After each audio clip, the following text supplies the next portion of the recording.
Now moving on to Shakespeare. And this is a three-part series that our comrade Luke Prodromou is preparing. Tonight, first looking at Shakespeare and war and revolution. The comrade is a bit in poor health, so what I'll do is we've actually recorded the introduction before, and I'm going to show it now. And he's in the audience and can answer some questions after the session. So it's a really good introduction. So welcome to this session on a Marxist approach to Shakespeare. Thank you all for coming along. There we are, there's our topic. And we're going to focus on a particular aspect of this fascinating topic, I hope you'll agree. And today, the first of what I hope might be a series of webinars, we'll be focusing on Shakespeare, war and revolution, from what I hope is at least a quasi-Marxist perspective. So those are our topics for today: war and revolution, and how Shakespeare presents these still, I believe, relevant topics to us today. And to go straight into it, we're going to ask, is Shakespeare still relevant today?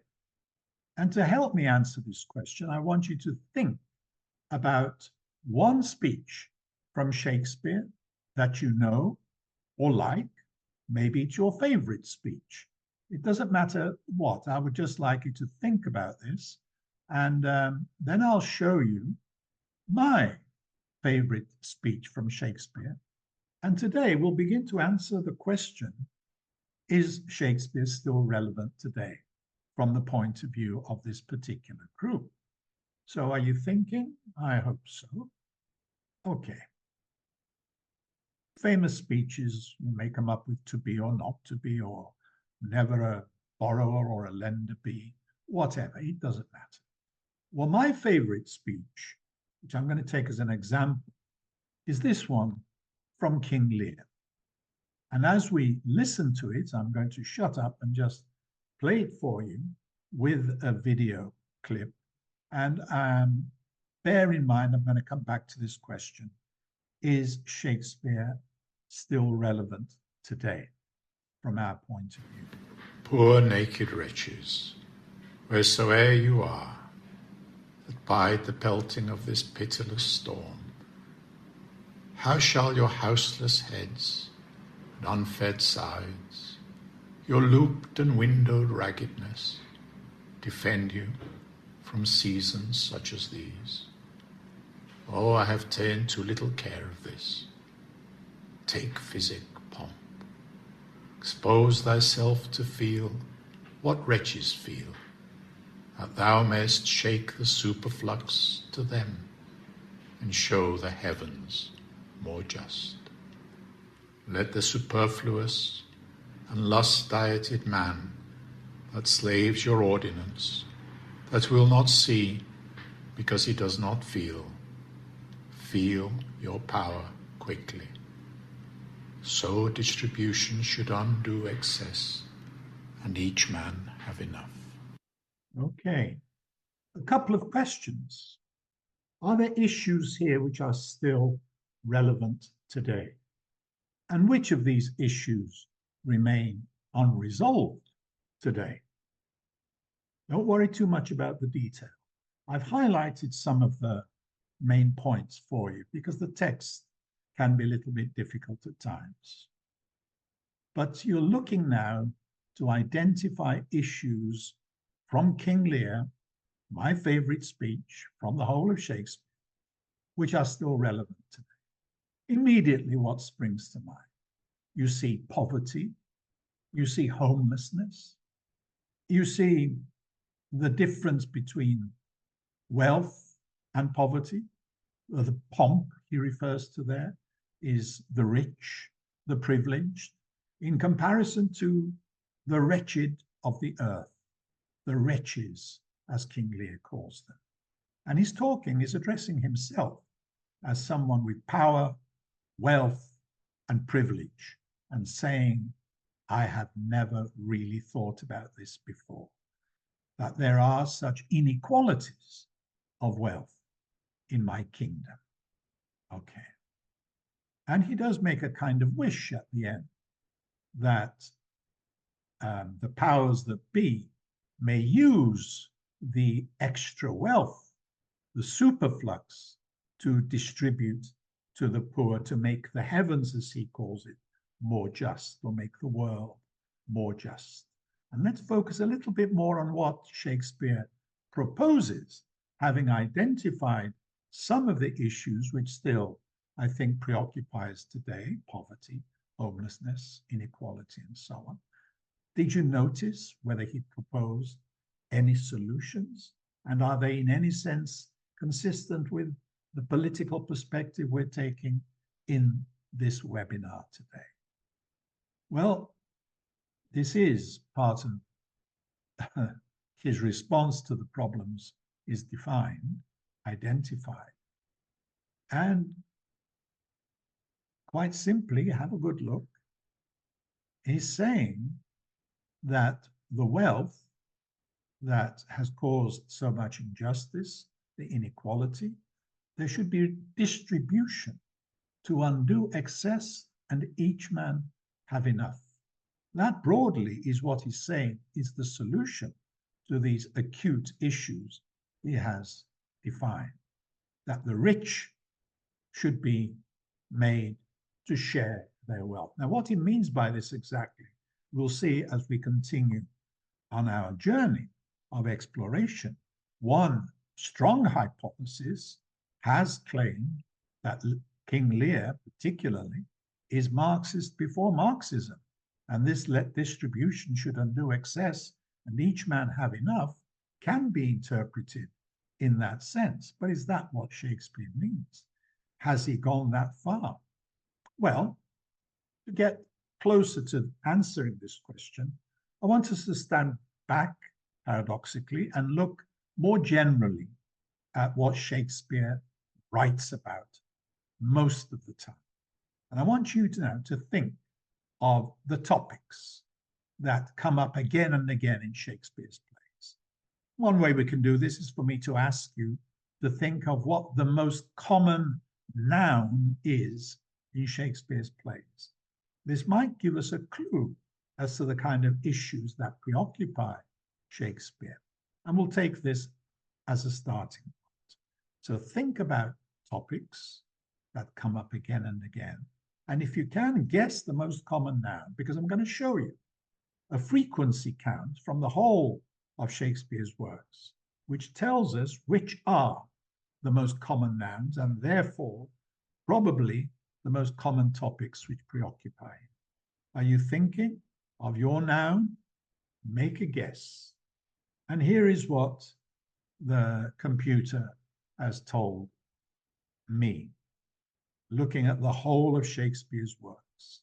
This word cloud gives us a good idea of what issues Shakespeare comes back to again and again. And as you probably know, the bigger the word is in this word cloud, the more frequent the reference is to this word or this topic in Shakespeare's work. So you can identify, if you said, I think he talks a lot about love, well, you were right, it's there, of course. And a lot of you will have predicted that he does talk a lot about the ruling classes, which is why we have the word king in big letters. It's with love, the most frequent word with lord. Lord here, of course, means aristocrat in the whole of his works. We could look at other details here, but that gives us a starting point. I mean, there's power there, you see. Power comes into it a lot. Queen, of course, comes into it. But the main focus I'm going to take as a starting point is the power of the aristocracy, the power of the elite in Shakespeare. And to begin with the base, with the material reality, what exactly did royalty, the aristocracy, the nobility, and the landed gentry, what role did they play? How much of the wealth did they actually control compared to the commoners, the ordinary people? And here I want you to try and guess the number which is missing in the blank there. It's the historical background. the economic background. And England was ruled, as we are told, by the royalty and nobility and the gentry at a local level. And they comprised about how much percent of the families that control the vast majority of them? Have you guessed right? Let's see. Well, it's a mere 2%. So there we have evidence of a gross inequality in Shakespeare's time. That's the background, or some of it, to the plays. On an ideological level, the next level in Marxist terms, the superstructure, this was one way in which people saw their worldview in Elizabethan times, the so-called great chain of being. And I want you to give me a word, or think of a word, an adjective, which describes the way this society is organized. You see, we have God at the top with the angels, and then we have the monarch, the leading aristocrat, then the nobles, the aristocracy, the church, the clergy, then the gentlemen who may have some land. At the bottom of the pile, with the animals, the plants, and the minerals, we have the commoners, the ordinary people. And that's, I hope, it gives you food for thought. Okay. We'll explore what this means in practice as we look at Shakespeare's texts more closely. But I'm going to go to the bottom of the pile, the commoners. Another word Shakespeare uses for the commoners is the multitude. What about the workers, I'm asking here? And I want to just have a look more closely at how Shakespeare sees the people. He was supposed to be a man of the people himself, if he is the man from Stratford. But how does he describe the people time and time again? Again, in the complete works of Shakespeare, I'm going to show you the adjectives which Shakespeare uses about the ordinary, poor people of Elizabethan England. See if you can guess some of those adjectives as I show you what the computer has generated. Well, there you are. You have a good look, and again, the bigger the word is, the more frequent is its use in the texts. And most of them, you see, have something in common, these adjectives, positive or negative. I would say they look pretty negative to me. And barbarous is pretty harsh. Rude is huge, and rude here does not mean impolite. It means something more like crude, vulgar. Bold doesn't really mean anything positive. It probably means having too much cheek, being rash and reckless in Shakespearean English. Ignorant, heedless, and so on. The great multitude, that merely means there's a lot of them. But you can see what I mean. It's a very negative view of the people if we look at the work as a whole. And we're going to focus more closely on particular plays very briefly. We've already looked at King Lear. I wonder if you know these plays. Some of you will. I'm going to look at Henry V, Henry IV, Part 1, Henry VI, Part 2, a little bit at The Tempest, and I'm going to finish with Coriolanus to look at our two topics, war and revolution. Revolution is the first. It could have done it the other way around. But let's see how Shakespeare looks at rebellions, uprisings, and even revolutions.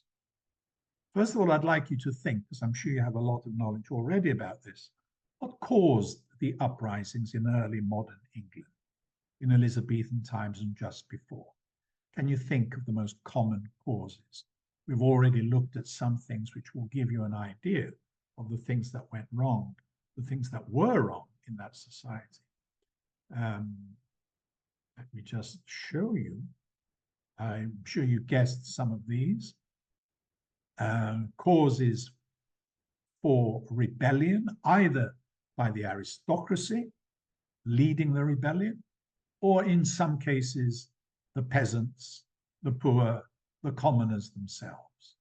From the enclosure of common land, taxation, famine, the things we've mentioned, like gap between the rich and the poor, and war right at the bottom there, which we're going to come back to, because it was one reason why people rose up against the state. That gives you things that you've probably guessed already. Squabbles, of course, about the royal succession, I won't talk about today. They were mainly led by the aristocracy, conflicts between Catholics and Protestants. We're going to focus on the issues that affected the multitude, the ordinary people. And we're going to take a first historical example, Jack Cade's rebellion in the 15th century. This is just before Shakespeare's time, but Shakespeare writes about it in Henry VI, Part 2. And this is the historical facts, if you like, according to Wikipedia. And we should begin with the material facts before we look at how Shakespeare presents the rebellion in his play Henry VI, Part 2. Have a quick read there. It was a popular revolt. Aristocrats were involved and manipulated the revolt, but it was largely led by Jack Cade, the people, rebelling against corruption, bad administration, abuse of power, and of course war, which was going on and on and on. And that's why it's called the 100 Years' War. It lasted a long time. And these ordinary people were often used as cannon fodder, and they'd just about had enough, along with all the injustices. Those are the basic facts of the rebellion. And we're going to look at how Shakespeare deals with this and what stance he takes, what ideological perspective he takes in Henry VI, Part 2. And there's Henry VI, he's a weak king, and the aristocrats are all squabbling amongst themselves about who's going to grab power during this weak kingship. But we're not going to look at that. We're going to look at the people and the manifesto, the reasons that Jack Cade led the rebellion against the state in the 15th century. But before I show you his manifesto, and whether you like his manifesto, think about what you would put in your own manifesto if you wanted to be voted into power. And then we'll compare your manifesto ideas. Think, if you're not writing, think. And then it gives you something to compare to. And there I've summed up for you from the whole of Henry VI, Part 2, the main issues that the people are demanding. Some you will agree with, I'm sure some you will disagree with. I've grouped them into basically education in the first group. The second group is food, bread and beer and wine. The judicial system in blue there, and what they would do to the lawyers and the courts.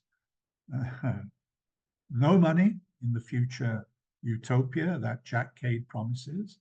All citizens will wear the same uniform and so on. And of course, all things in common. Now think of which of these promises in the manifesto you agree with and think are a good idea.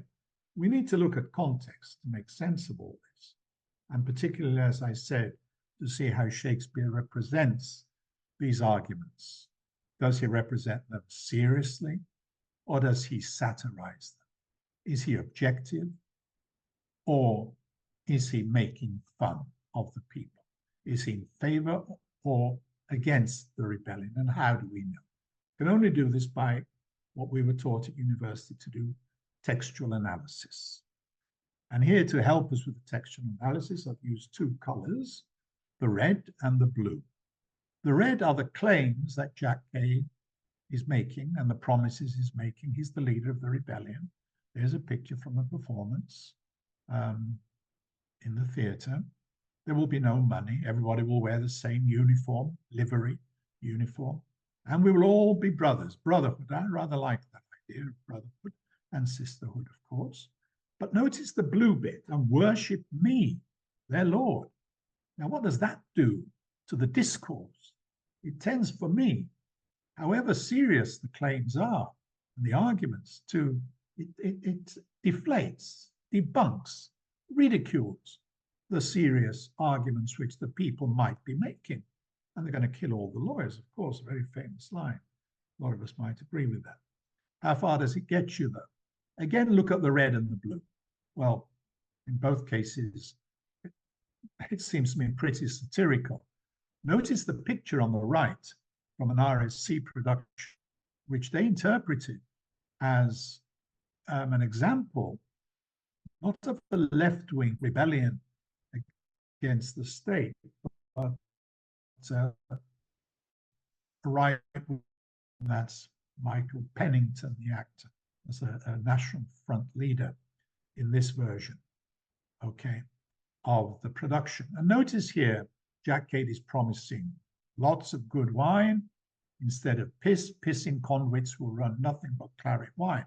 Well, it's a great idea, but it does sound like it's making fun.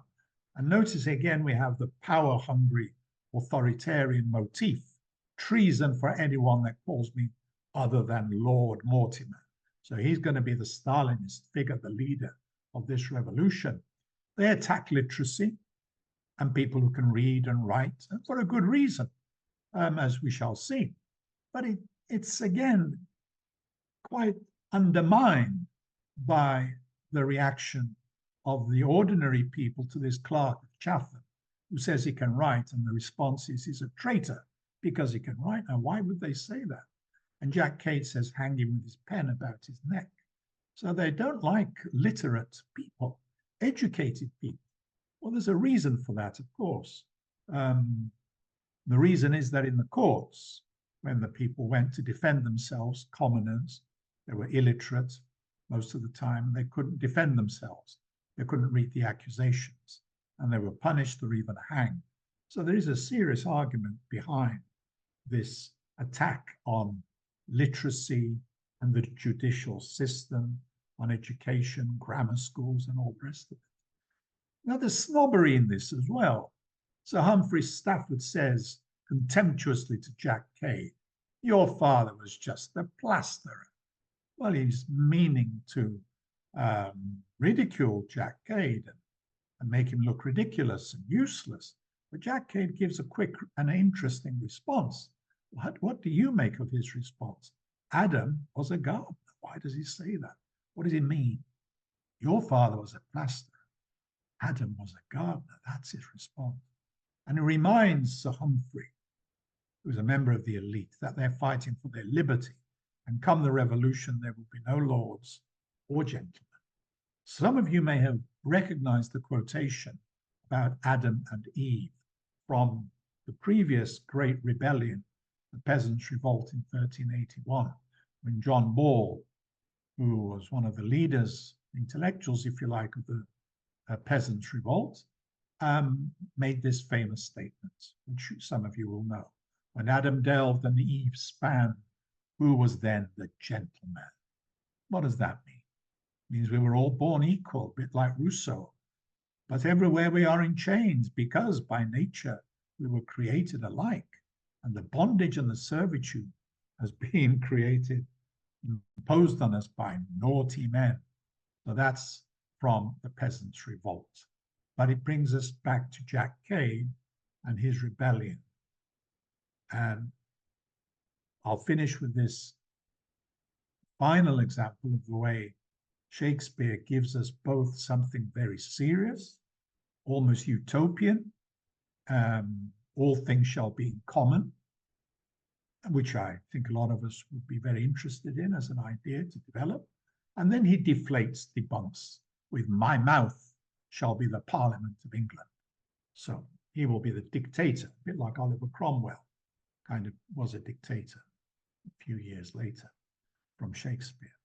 But does Shakespeare always do this? Is he always making fun of revolutions and rebellions? Well, I'm going to give you two examples where he doesn't make fun.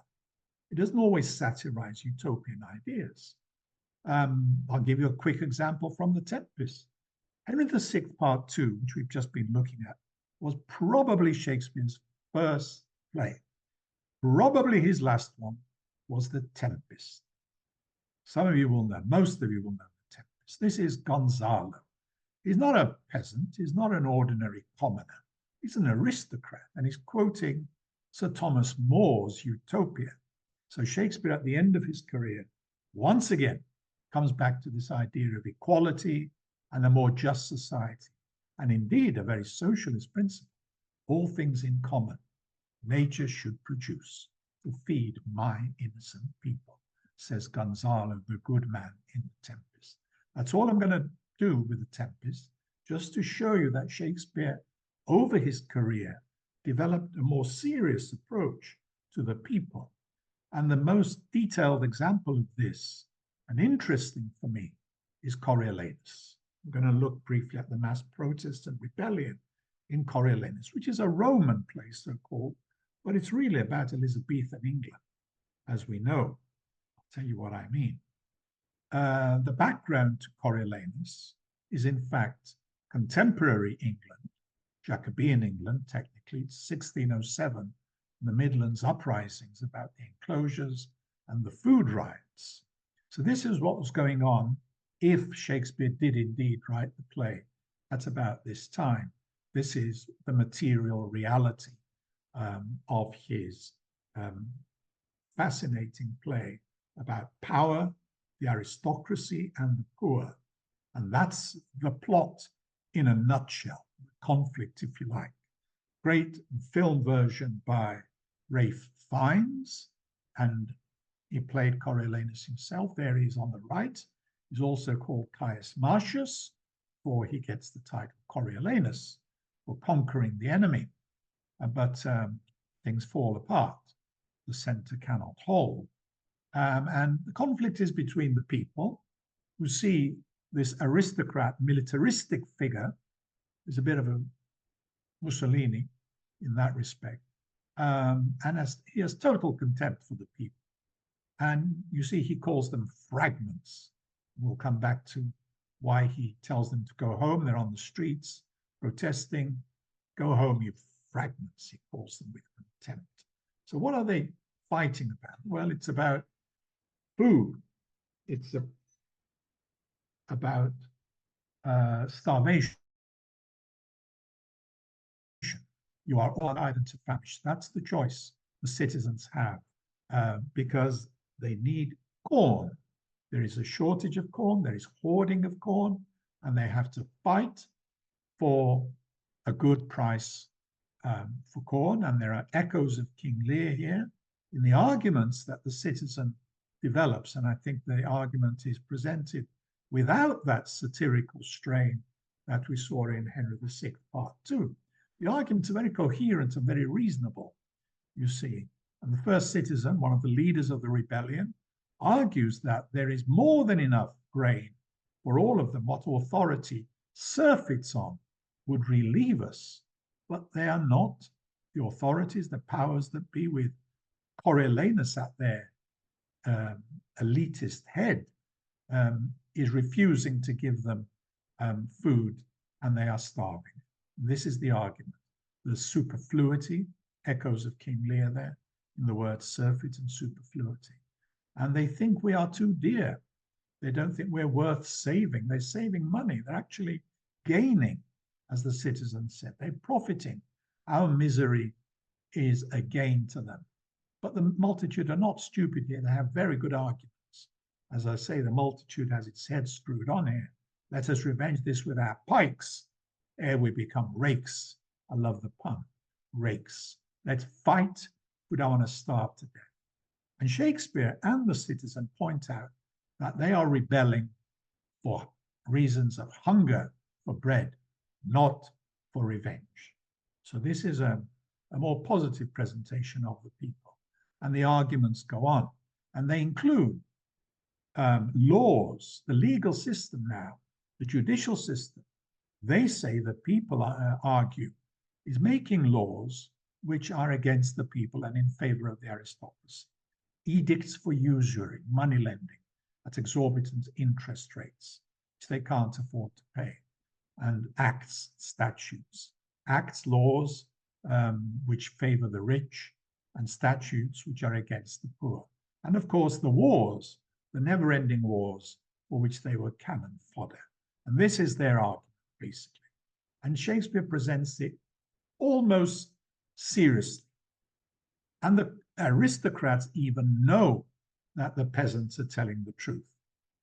Menenius, another aristocrat, talking to his mate Coriolanus, says what they want is corn at their own rates, whereas, as they say correctly, the city is well stored. So why doesn't Coriolanus, this militaristic hero figure, but very ambiguous hero. Why doesn't he give them food? Well, there's a good reason why he doesn't give them corn at a reasonable price. He's hoarding it for his soldiers to supply the military. And that's why there is a shortage for ordinary. So hoarding of grain, which, by the way, William of Stratford was also accused of doing at the same time and was taken to court over hoarding of grain in a time of dearth. And to sum up the struggle here, the people say, we stand up for corn. And he, Coriolanus, or the establishment, their response is to scoff and call us the many-headed multitude. They don't even have names, they're just the many-headed monster. And the play finishes with the exile of Coriolanus. He has nothing but contempt for the people. They exile him. He joins the enemy, and the enemy kill him in the end. And he says contemptuously, get home, you fragments, you common cry of curs. Curs are dogs, whose breath I hate. Nothing but contempt for them. He despises them, despises Rome, and he joins the enemy. There is a world elsewhere. The world he goes to is where he will be treated as a hero, but amongst the enemies of the people of Rome. So what do the words fragment and curs tell us about Coriolanus and how he sees the citizens? Well, we have to go back to the ideology of the time, or one of the ideological frameworks that we saw at the beginning, to see the significance of this. That's the society we saw at the beginning, the ideological framework. And you notice fragments links the commoners with objects. They're objectified, they're reified, if you like. They're down there with the animals, the curs, the dogs, and the minerals, the rocks and stones, fragments. That's what they are. So we have no time to waste. We have to say something about war and then bring two topics together. So Shakespeare and war. How does Shakespeare perceive war? Again, I've looked at the frequency of the adjectives Shakespeare uses about war, and we'll find some interesting contradictions here. Can you guess how he describes war? Which adjectives he uses to describe war? And what does this tell us? We're going to see something which on the one hand is predictable. War is bloody, civil. That's civil war, of course. Cruel, deadly, ruthless, savage, and so on. A pretty bleak picture. There are some words which clash them. Words like noble, words like brave.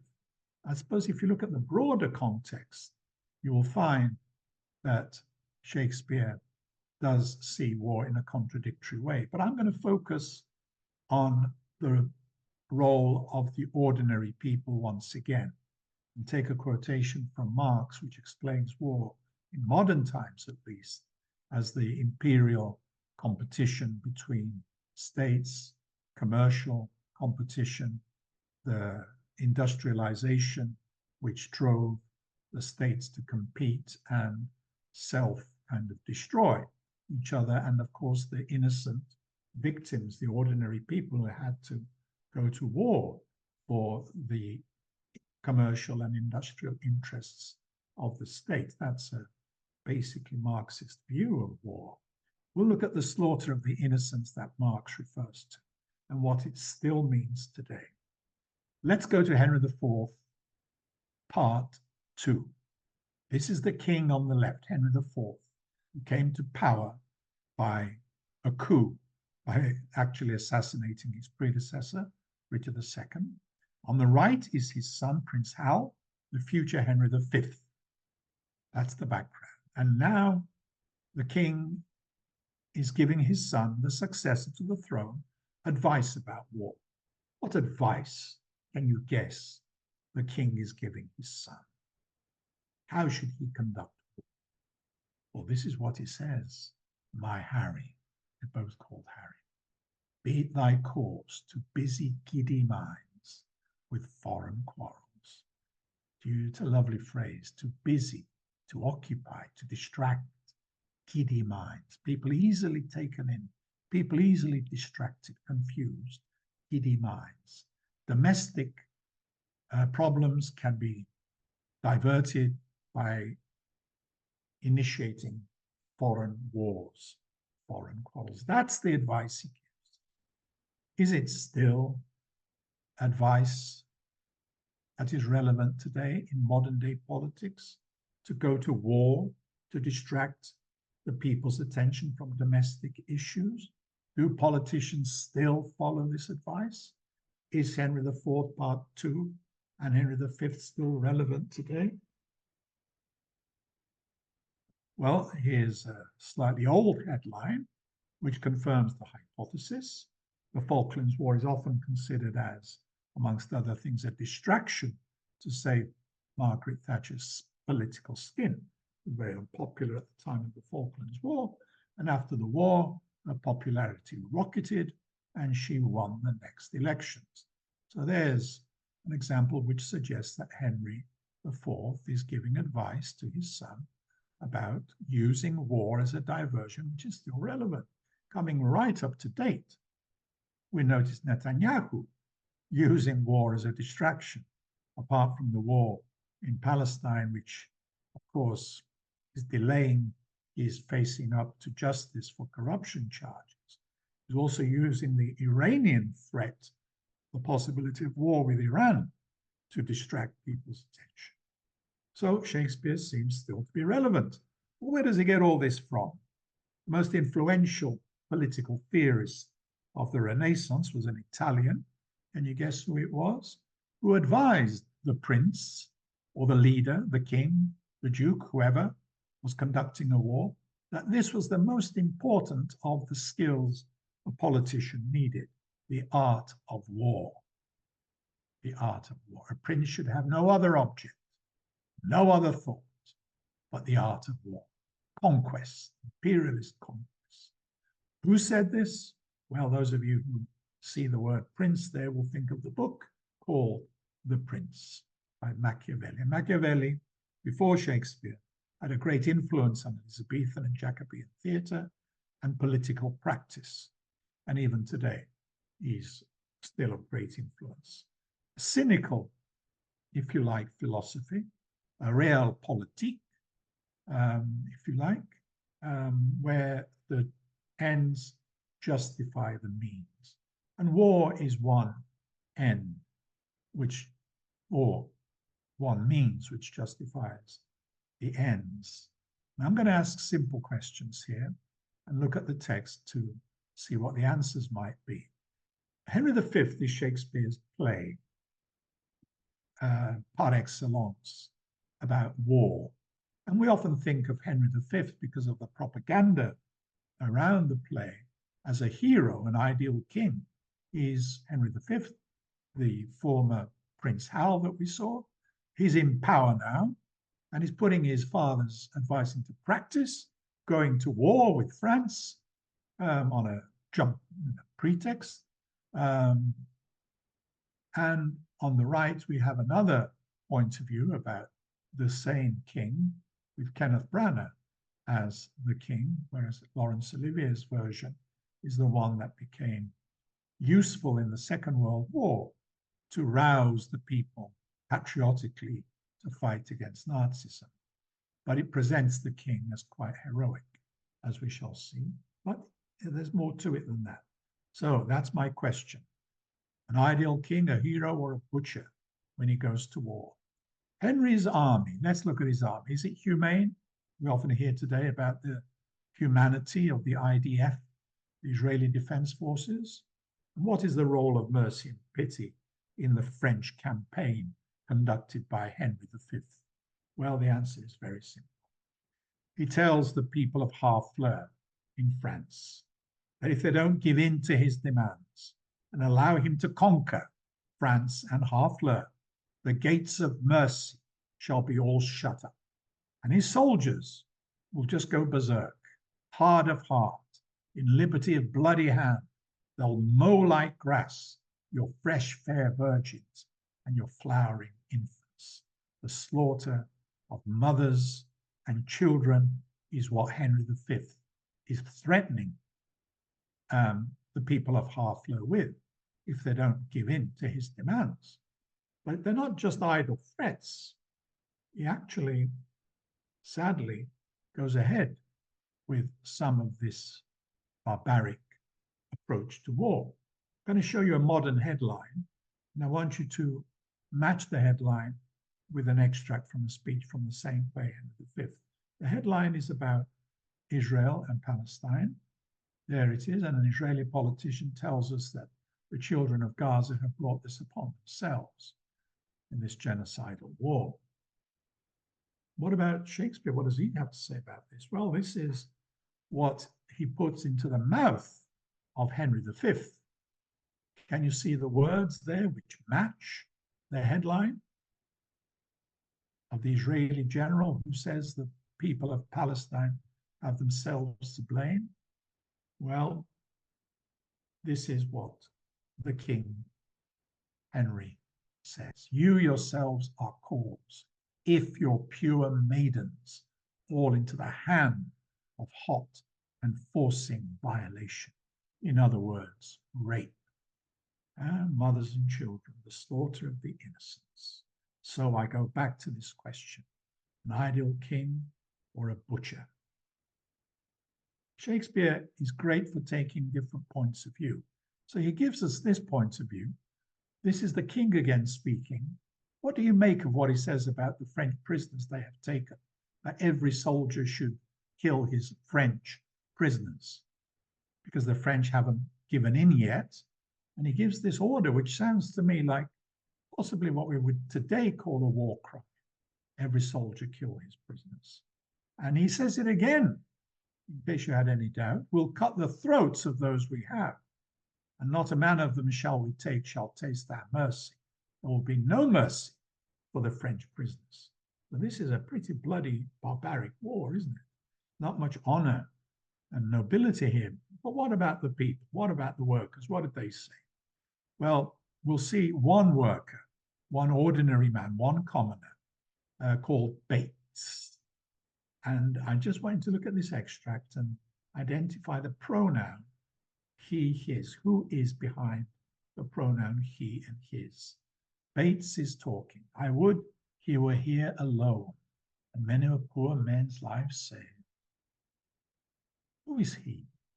Methinks I could not die anywhere so contented, says Henry V, as in the king's company, his cause being just, and his quarrel noble, honorable. Honorable, interesting word given what we've seen. The ordinary soldier, Bates says, if his cause be wrong, our obedience to the king wipes the crime of it out of us. So we're just obeying orders. We don't know whether it's right or wrong, this war. He has his doubts, Mr. Bates.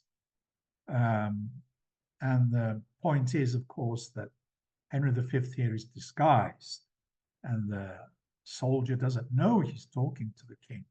And that's why they use the pronoun he and his. They're talking about the king. And whether the king's war is justified and all the lives, the cannon fodder which is being sacrificed. Bates, you see, has his doubts. But Henry insists the war is just and honorable.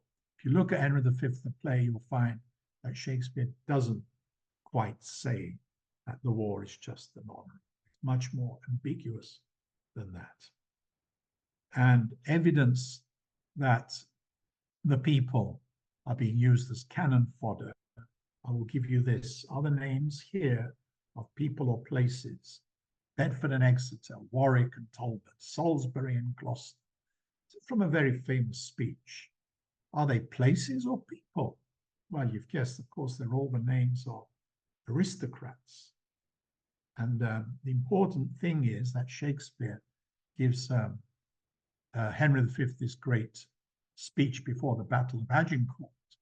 And the names that Henry is referring to at the beginning of this famous speech, Crispian, are the names of the aristocrats: Bedford and Exeter, Warwick and Talbot, Salisbury and Gloucester. They will be remembered when in future people talk about this war.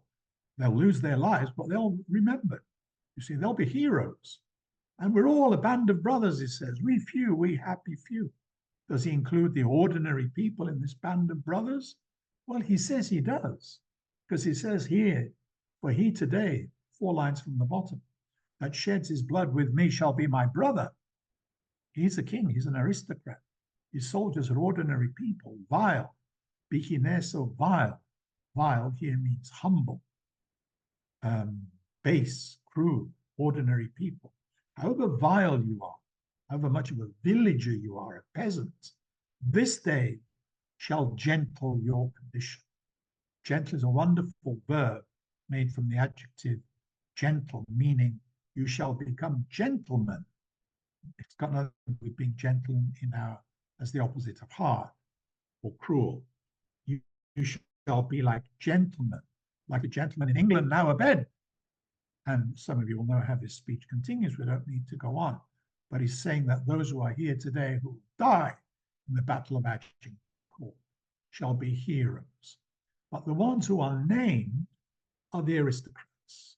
And when they come to count the casualties on the French side and on the English side, it's the aristocrats who really, literally count. You see the titles there: York, Suffolk, Sir Richard, blah, blah, blah, Esquire, a gentleman. None else of name. All the common soldiers who died in this war are anonymous, unknown soldiers. And indeed, the great, you will guess who this is, Shakespeare's Falstaff in Henry IV, parts 1 and 2, and he dies at the beginning of Henry V. But notice the language he uses about the recruits he's having to muster for the war. One of his tasks as a friend of the prince, Sir John Falstaff, is to recruit soldiers. And look at the words he uses. Can you see? Such a commodity, interesting word, of warm slaves, slaves. Food for powder, food for powder. What we would call today cannon fodder, tushma, mortal men, mortal men. They're going to die, and they have food for powder. That's all. They're just filling in, as perhaps some of the soldiers in today's wars are merely food for powder or cannon fodder. And I like the word commodity here, because, you know, he's making money out of this. He's taking bribes, Falstaff. In recruiting soldiers, he accepts bribes from those who can afford not to go to war. So he's crooked, a lovable character, but full of contradictions, as is the whole of Shakespeare's work, I think. Commodity of slaves who are going to be used for the war. To finish, two endings, if you like, for Henry V, this play about war. One is a comedic ending where people get married and live happily ever after. Here's the king. He's conquered France, Henry V, Kenneth Branagh on the left, with Princess Catherine. And he tells her very explicitly, you don't have to hate me for conquering France, because I have all of France now, and I'm not going to part with a village of it. His imperial conquest has succeeded. He will have it all his. I'll have it all mine. So you will become my princess. I'll have you as well. You shall be, you know, my possession too, along with my other conquests, whether she likes it or not. I will end the main presentation before we come to discussion topics on this wonderful speech from Henry V about the virtues of peace. I'll shut up because I've talked a lot and let you just enjoy this vision of another world. Another world is possible, both for the rich, but particularly the poor, whose lives have been wasted, the slaughter of the innocents, and their lives used as cannon fodder. But Shakespeare gives us a very powerful speech. I call it a hymn to peace, from the same play as where we've seen the barbarous presentation of war. Just listen to this as a vision another world is possible.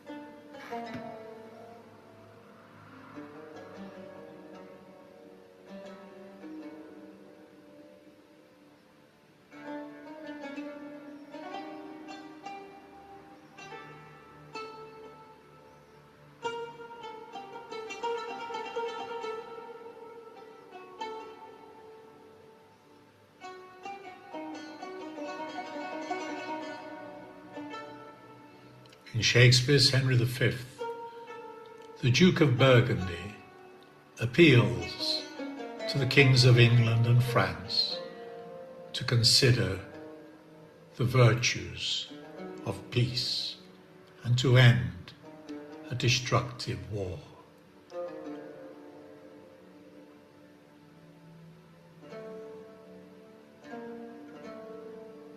I demand, before this royal view, what rub or what impediment there is, why that the naked, poor, and mangled peace, dear nurse of arts, plenties, and joyful births, should not in this best garden of the world, our fertile France, put up her lovely visage.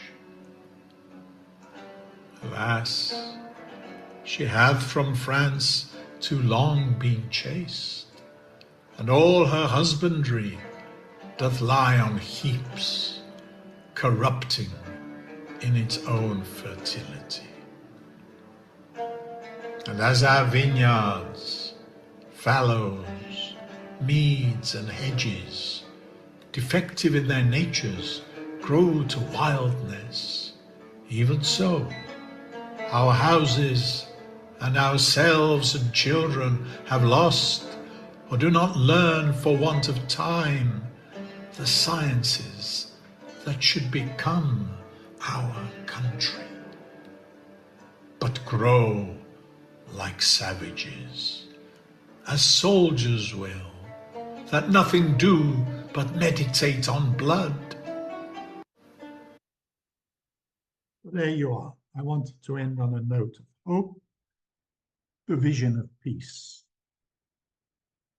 And Shakespeare is as eloquent about peace and its beauties, its advantages, as he's eloquent about describing the horrors of war and the other things we've looked at today.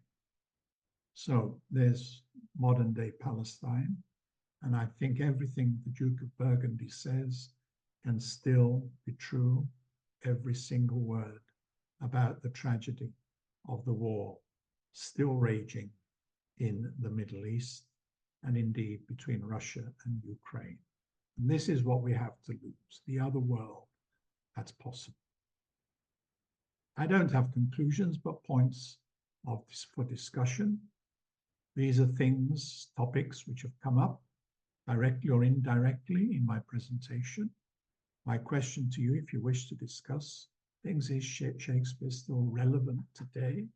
And the things he says about these topics, from poverty to utopia, things in common, are they still worth listening to? Does he have things to teach us? Does he show a way not only to understand the present, but a way for planning the future and a better world? I said he's full of contradictions. A lot of people would agree the magic of Shakespeare is that he gives us so many points of view with such conviction, with such poetry. It gets us thinking. It's difficult to say where he stands. But as Walt Whitman said, the contradictions contain multitudes. And I like the word multitudes here because it takes us back to the people that we've been focusing on. I contain multitudes, says Walt Whitman. And Shakespeare too contains worlds, myriad-minded Shakespeare, Coleridge. He is large. He's a whole world, is Shakespeare, and I still think it's relevant for today and for the future that we may like to plan. The other world. Coriolanus said that it's a world of power and war and destruction. That's Coriolanus. And we reply, another world is possible. Thank you. Thank you very much, Luke. I think that was a really interesting way of presenting as well. And thank you for joining us. I know you're not well, so we'll try and keep this second part now a bit closer. Comrades, if you have questions or comments, please click raise hand. I mean, there is lots, as you say, there is lots and lots in Shakespeare, and there's lots of political analogies you can make to today and through history. What's interesting is, of course, I mean, he wrote way before Marx, obviously 300-400 years. He's pre-Marxian. He's not in a period of pre-socialism, or socialism existed, a form of socialism. And you could argue that Jesus, you know, talking about all holding things in common, was a kind of revolutionary, kind of socialist. And these ideas, socialistic ideas, certainly existed then. How would you, for my first question, would you describe Shakespeare's outlook? I mean, he was a court writer, wasn't he? So he was, on the one hand, he was kind of with the courts, with the kings, and that's a lot of his plays are about that. But he also talked about the other side, the people, etc. And then secondly, and that question has come up a few times in the chat, the fact that there are so many contradictions in Shakespeare's writing. Do you think that's an indication that maybe Shakespeare isn't just one person, wasn't just one person, but a number of people were writing under the name of Shakespeare together? Well, Tina, thank you. Thank you all for your comments and your interest. You're touching on very sensitive ground here, Tina, as you may know. But in fact, the prevalent view now from scholars, both on the orthodox side, let's call it, and the skeptics on the whole story of Shakespeare, the whole narrative of the man from Stratford, is that indeed collaboration was common. And for example, you'll see the latest Oxford Complete Works, edited by pillars of the Stratfordian establishment, Stanley Wells and so on, actually attribute some of the plays quite openly now to other playwrights like Middleton and Green and Nash and so on. So that's accepted now, that there is something going on. We can't quite put our finger on it, but the multiplicity of views, the richness of the language, although the basic starting point, I would say the default position in Shakespeare, whoever he was, is clearly that of a courtier, that of the court, that of a feudal aristocracy in crisis. That's where he begins. And I think initially his language, the subtext of what he says, is tends to be sympathetic to the order, the hierarchy of things. And yet, somewhere, he or whoever else is involved in this can't resist being eloquent about humanity. And what that means is that, as you say, a man who is that sensitive to human nature, human issues, the way society is run and misgoverned, will inevitably stumble on ideas that centuries later, both Rousseau and others, and then Marx, of course, and in our own day, many, many writers have developed. He is very much a forerunner of the 17th century diggers and the levelers. I mean, by that, not that he himself believes that this is what should happen, but he can't resist expressing it, these ideas. Even in Hamlet, I discovered that that quotation from Henry VI, Part 2, about the Peasants' Revolt, where John Ball famously said, when Adam delved and Eve span, who was then the gentleman, and so on, and all this stuff about gardeners, which of course is saying we were all born equal. And somewhere along the line, these naughty men, the capitalists, the aristocrats, the feudal lords, they made us unequal. And this idea comes up again in Hamlet, when the gravediggers are discussing things with Hamlet himself, an aristocrat who par excellence is a feudal lord in crisis, who is questioning everything about the order of things. Something is rotten in the state of Denmark, something is rotten in the state of the feudal order. So the grave diggers actually do go back to John Ball. He was a preacher, but he was a radical preacher, and he literally proposed communism, and he was accused of being a communist, literally, even then.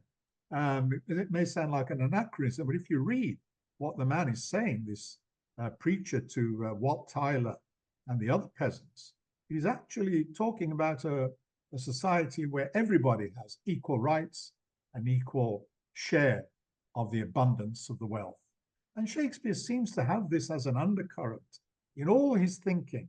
And when he gives you those wonderful speeches about peace and all the other virtues that humanity is capable of, he seems to see these things with a clarity which Marx envied. And of course, Marx worshipped Shakespeare, as did all his family, his daughter particularly. And he's as fanatical Shakespeare as I am. And there are other reasons. In the second part, I actually talk about the plays he most discusses in his work, which are specifically Timon of Athens, in Capital, and The Merchant of Venice, which he comes back to again and again. And of course, it's all about money, and it's all about the growth of capitalism from feudalism. So he has a particular interest and a love for Shakespeare. I don't know, it's difficult to give an answer. As you've probably realized, I'm skeptical about the official narrative, and I think we should be, about Shakespeare from Stratford, the way he's been commodified, the way he's been deified, and people cease to see him critically as a man belonging to his own era, and not necessarily an individual genius, but a collaborator on his work, particularly his plays. I wouldn't say that about the poetry, but the plays definitely have concrete evidence of collaboration and a multiplicity of perspectives, which I think is what is unique, along with his incredible power with language. It leaves you speechless, you know, his insight both into our humanity and his power to express this in the most unique language, you know, you're ever likely to come across in the English language, at least. Yeah, I'll stop there. Thank you, Luke. We've got a couple of questions. I know you're, we don't want to extend this meeting too much, but Steve, go ahead. Yes, that was a really interesting, really great talk. And it's one of those talks where when it's ended, you want to know some more, really. I think you're left thinking, let's hear some more. So, you know, I don't know. I wouldn't really like to make comments on Shakespeare because I don't feel I know enough about it. Like most people, you know, I've been to many of his plays and read some of his plays, obviously. But the connection that it made with me was that, funnily enough, was when you were talking about Jack Cade, because the funny thing was that in this election, we produced a manifesto, as you talked about, a manifesto of the Commonwealth of England. And it goes back to saying, you know, that the 1,000 years of history of struggle between the Crown and the Commons. And that struggle between the Crown and the Commons, since 1066, in fact, goes right the way through all those examples that you gave. And in the first part of it, up until the middle of the 17th century, when you have the actual Commonwealth being established, and then we get the redesigning of the Crown becomes something else. So in the earlier part, the Crown is the king, but in the later part, the Crown becomes really the collective noun for the state, and the power of capital becomes something quite different through that revolutionary process. Yeah. So in a way, when you were talking therefore about the idea of drafting a manifesto, it immediately connected. I'd love to send you, maybe we'll afterwards, I'll send you our manifesto, and I'd love your comments on it. Thank you, Steve. That manifesto, by the way, I should have highlighted the point that when I presented Jack Cade's manifesto in Henry VI, Part 2, that was from Shakespeare's point of view. Yeah. If you look at the historical manifesto, it's actually much more grounded, much more socially aware and political, and all the ridiculous stuff that he chucked in, off Shakespeare, whoever he was, that, as I said, debunked and ridiculed the revolution, and it was an attempt to overthrow the government, in effect, actually was Shakespeare distorting history. Yeah. And there's a lot to discuss about the Shakespeare uses and abuses the historical facts to promote a particular point of view. Yeah. And it's not just broadly a feudal point of view with a sympathy for a feudal aristocracy in crisis, but a particular, well, it all leads up to the Tudors, as you know.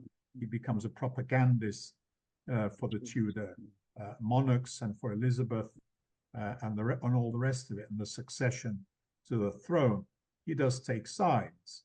And it's all very odd why the man from Stratford would do all of this, why he would spend play after play exploring matters of governance, of royalty, of the succession. I find it very puzzling but fascinating. Perhaps we'll never know. But the fact is the texts are there and they're incredibly rich. But we have to be critical. I think critical thinking is relevant. And when you deify Shakespeare and commodify him as the Stratford industry has done, people cease to be critical. I mean, the more we connect him with his own time, the more we can see that he takes a very ideological point of view. Not always, but sometimes he can't help taking everybody's point of view. But he comes down, as I called it, the default position, and the way he distorts history. For example, give another example, Gaunt. There's the Duke of Gaunt in Richard II, who's presented as a good guy, one of the good guys. He was actually the richest man in the land. And the Peasants' Revolt, or Jack Burnt his palace down, didn't they? that actually, yes, he was the enemy. He was a really ruthless, Well, the Strand, I think his palace swear was. words about him. But he wasn't a nice man. He was the most powerful, the richest man in the kingdom. And Shakespeare in Richard II presents him as the victim of Richard II's, stupidity, his greed, the ruthlessness. They were both two, barons who were greedy and ruthless and elitist. And Shakespeare does distort history to present a sympathetic point of view for or against a particular side. But as I say, his genius is that he cannot resist articulating different aspects of humanity. That's why Coleridge called him myriad-minded Shakespeare. I think he can't help himself, and that's the great thing. I mean, T.S. Eliot, in his personal life, was a reactionary, anti-Semite, and all the rest of it, authoritarian kind of person. And yet his poetry tells you a different story. And it's the same with many poets, many creative people. Do you agree with what I'm saying, that it's one thing to take them superficially as a personality, and yet we remember them not so much for their personality. And about Shakespeare, we know nothing, absolutely nothing about his personality. We remember them for their work, which is because it's good poetry, because it's good theatre, will enrich us and will challenge us and encourage us to be critical and not complacent. Thank you, Luke. Oh, sorry, You're Steve, welcome. are you still talking? I've muted you. I just want to make a quick comment, obviously, to the people on, just to say that obviously he's talking about the class struggle of his time, and he's got two audiences, really. He's got the popular audience that also feel it from one side, and then he's got the people in charge who he has to keep on side as well, I guess. So maybe that's why he's takes the view towards Jack Cade, is to say those good things at the same time as saying, oh, he'll just be the Stalin, he'll betray you, he just wants to be the king instead of the king, Again, history helps us, and it's important to realize that he was essentially a court playwright. His plays began their life in the Inns of Court and in Elizabeth's court, in the universities. And then they went to the Globe, then they went to the people. He's often presented, you see, because of the Stratford narrative, as this man of the people who wrote for the Globe. and reflected the interests of the people. Well, if you look at Hamlet, there's no way that is a play that would appeal to the, to the populace. It's an incredibly complex intellectual play. I'm not saying they weren't capable of understanding it, but there is evidence that he was a court playwright initially. And then in edited form, this is in a book by Richard Dutton called Shakespeare Court Playwright, who's a serious scholar, which says we can see evidence that the plays were initially written for the pleasure of the queen and the courtiers who get all the in-jokes. And there are a lot of in-jokes, and they're often at the expense of courtiers. We see this in Twelfth Night, and only courtiers would know what the joke was about Malvolio, for example. You see what I mean? So there's a lot of evidence that it's good to start with the assumption that he's writing for a privileged audience, he's reflecting their ideology, and he takes it to the people and he makes fun of the people. Hamlet, if you look at Hamlet and what he says to the players and the way he mocks the crowd for their ignorance and inability to understand serious stuff in his plays, and just like a good clown, he's pretty contemptuous of the people's ability to appreciate his own work. If you take Hamlet as a kind of spokesperson, as the voice of the author, which many people do on both sides of the debate. Anyway, there's a lot. I mean, Hamlet in its original form, Steve, lasts 4 hours. The public theatres lasted a couple of hours. The 2 hours traffic of our stage, we are told, at the beginning of Romeo and Juliet. So who did he write those 4 hours for? It was 4 hours of Hamlet. If you play the whole thing, as Branagh did in the film version of his film, he played the whole thing, and it's a 4 hour almost length play, full of incredibly, obscure philosophical references to, intellectual currents of the time, and particularly infighting in the court, the squabbles within the court. And he's constantly going back to the importance of escaping the corruption of the court. This is where he becomes interesting. And he often sends his characters away from the corrupt court and its infighting and all the rest of it, to the Forest of Arden, to, Midsummer Night's Dream. They're all going, to the forest there, Illyria. It's always somewhere different, an alternative to the corruption of the official state. So whoever it is an insider with an insider's perspective of the state, who is disillusioned with the state and the corruption of politicians. And it's all in King Lear. I mean, King Lear makes this very, very clear when Lear tells Cordelia, let's away to prison. And he'll mock the politicians as they come in and out of power. And he takes a distance, a critical distance from the court that he himself has rejected. And that wonderful speech I began with about the poor and how he's never been aware of his citizens, his subjects suffering. It says a lot about how critical this man was of the established order, and yet he was a part of it as well. And there's the contradiction. We've got a couple more questions from comrades. We're trying to finish by 9, so try to keep it short if you can. That's John. kind of you if you have to finish, but I'm ready and raring to go. Finish by 9, sorry. Okay. My daughter to bed. John.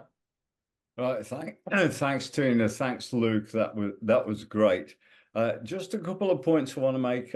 First, on the earlier contributions on football, and I've been a football fan all my life, and I'll put things in the chat about that. But I think we could have heard a lot more about the fight back. Certainly in the 1980s, the Football Supporters Association, the whole fanzine movement, which was very aware that there were attempts from on high, particularly after Hillsborough, and the way in which Jimmy Hill led the entire state into interpreting what had happened and pushing all-seater stadia on us. Lots of fans knew what their agenda was and actually organised a fight back against that, fighting back against Thatcher's attempt to impose ID cards on football supporters was one thing. I won't dwell on that. I fell in love with Shakespeare at school with the plays that we covered. And one of those was Julius Caesar. And I just loved the character of Gaius Cassius in that. Brutus was portrayed by Shakespeare, I think, as the tragic hero who had been the instrument of killing his greatest friend, Julius Caesar.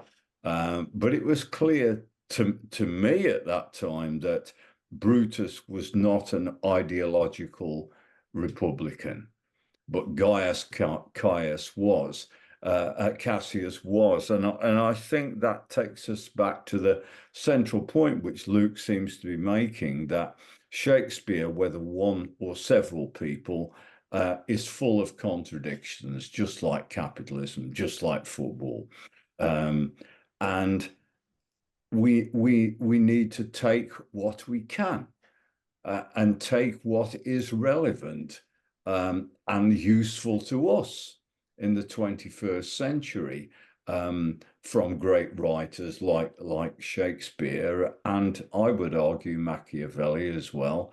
I read Machiavelli for my degree, that not just The Prince but the Discourse as well, which I thought was a better book, but I think they're both great books. And I think Shakespeare did present if you like, the official narrative's way of interpreting the subject matter alongside something more radical at the same time. And he certainly did that in Julius Caesar. And I think Luke has shown how he continued to do that throughout his writing career. He or she or them or whatever. Probably we should use a pronoun of choice about Shakespeare. Thank you. Well, Luke, just a second. I'm going to take Anthony as well now, please. Yeah, and then we can answer both questions together, if that's okay. Thank you. Hi, Anthony. You need to unmute. Can you hear me now? Yes, we can. A few sentences. What's the first one? Yes, the Plantagenets were the most dominant royal family for 150 years in most of Western and Central Europe. The 100 Years' War came out of this. Joan of Arc rebelled, a middle-class peasant or urban woman, and led the rebellion against England. The Jack Cade Rebellion preceded the War of the Roses. Steve said Shakespeare reflected the vacillations of the middle class. But one of the interesting things is when you were watching Michael Wood's Shakespeare in 2003, it's on DVD, I don't know if it's on YouTube, the dialectics were going through the coming, being, and ending in the grammar school. But I'll now go into the more contemporary significance. We want to totally, not just redistribute that, we want the expropriation of the capitalists under workers' control. That's one thing. Even the clause 4 adaptations to the right, which is left social democracy, praise that democracy. We can't be to the right clause 4 social democracy. I think there's weak elements of that from what Luke's saying. The other thing is it's not just entry imperialist war. There's wars of recolonization. The left communists didn't see colonialism and the necessity of fighting that from the 20s to the 70s. And then the workers' states are a separate category on their own. But it's not just the main reason they wanted that Kosovo point. Alistair Burt was, he's normally a liberal, was very hard on that. That the 40 countries wanted to join the BRICS, and I'll finish on this. And the Chinese, Stalinist bureaucratic caste and the workers' state. India, Bush, don't want these countries joining because they wanted more of imperialism. Because Pakistan joined Saudi Arabia's Beliefs and Iran together, and the other thing about that's one thing on the BRICS. I'll finish there. Thank you, Anthony. Okay, Luke, perhaps you could use your answer as well to sum up, because we will have to come to an end now. Well, thank you, Anthony and John, for your comments. I can't really comment on what the last speaker questioned. I couldn't quite see the connection, but I think it's important to reconnect Shakespeare, let's say, with his historical context. This idea of killing Caesar that was mentioned, killing the monarch, it comes up again and again. And I'll just end on this interesting example from Richard II, where we see a monarch, as I mentioned, being assassinated by his successor, Henry IV. And this play, Richard II, was put on in 1601, if I remember correctly, by the Globe Theatre at the request of the Earl of Essex and his rebels who turned against Queen Elizabeth. So the Essex faction used Shakespeare's play, Richard II, because it showed in its uncensored form a monarch being deposed, just like Julius Caesar does, shows a monarch. And Shakespeare is always, I think this is an important point to make, even when he's talking about the Romans, which he took from Plutarch, he adapted very much of what was in Plutarch's Lives to his own period. So I would like to end with an appeal for us to see Shakespeare, to recontextualize Shakespeare in the social and political context of his time. And I think he will make even more sense to us and be more useful in our own planning of a better world if we see how he's rooted in the problems of his own time. The Essex example I gave, where, his company, strangely enough, not the man himself, was hauled before the Privy Council, and they had to explain why they allowed their play Richard II to be used as propaganda for the Earl of Essex, who had turned against the Queen. Again, it's the barons squabbling amongst themselves. It's not really about ordinary people. For that, we have to go to Oliver Cromwell, the Levellers and the Diggers, and even go back to John Ball and Wat Tyler and the revolts of John Cade and so on. So I think it's interesting to look back from Shakespeare and to look forward to what happened with the Puritan Revolution and then its aftermath, which brings us up to the present day and the constitutional monarch that we saw in action again yesterday. And I used actually in my presentation of the King Lear extract, King Charles in all his pomp and circumstance. So very much still relevant today. And I hope I can see you all again for part 2 of this sometime in the future. In the meantime, thank you very much, Tina, for putting up with me and my problems and delays and so on. And I hope to be on better form next time. Thank you very much. See you again. All right, look, you did a brilliant job. I think there was lots of good comments in the chat as well. A lot of people enjoyed your presentation very, very much, and the question and answer was very insightful, and I enjoyed it massively. Thank you very much. We had really 2 excellent introductions today. Good questions from the audience as well. Thank you very much, everybody. As Luke said, 2 more sessions at least planned with him. On one of them is Shakespeare and his Unruly Women, which I'm very much looking forward to. Next week, we're taking a look at Mark Fisher and acid communism. And a comrade, an opera singer, will actually talk about why we shouldn't be reversed snobs about opera and why the working class should take that seriously. I hope you can join us next week. Thank you, Luke. Thank you, Carl. And thank you to everybody in the audience. Good night. Thank you very much.